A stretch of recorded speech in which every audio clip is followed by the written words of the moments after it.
ఆలగడ్డ పట్టణంలో వైఎస్ఆర్సీపీ పార్టీని వీడి తెలుగుదేశం పార్టీలోకి దాదాపుగా 30 కుటుంబాలు చేరడం జరుగుతుంది. శివ, ఈ అబ్బాయి పేరు శివ వీళ్ళ బ్రదర్స్, ఇంకా ఇతర కుటుంబాలు దాదాపు 30 కుటుంబాలు ఈరోజు వాళ్ళందరికి కూడా పేరు పేరున నేను నమస్కారాలు తెలియజేసుకుంటూ స్వాగతం పలుకుతున్నాము.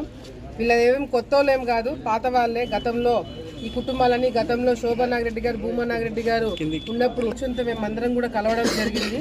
ఈరోజు వీళ్ళందరూ ఇక్కడికి రావడం అనేది కూడా చాలా చాలా సంతోషంగా ఉంది. ముఖ్యంగా ఎందుకంటే ఈరోజు మళ్ళీ మన పరిపాలన రావాలి అనేది ఒకటి.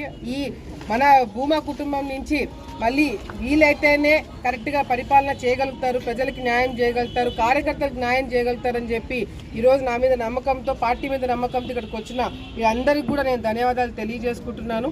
వీళ్ళు నా మీద పెట్టుకున్న నమ్మకం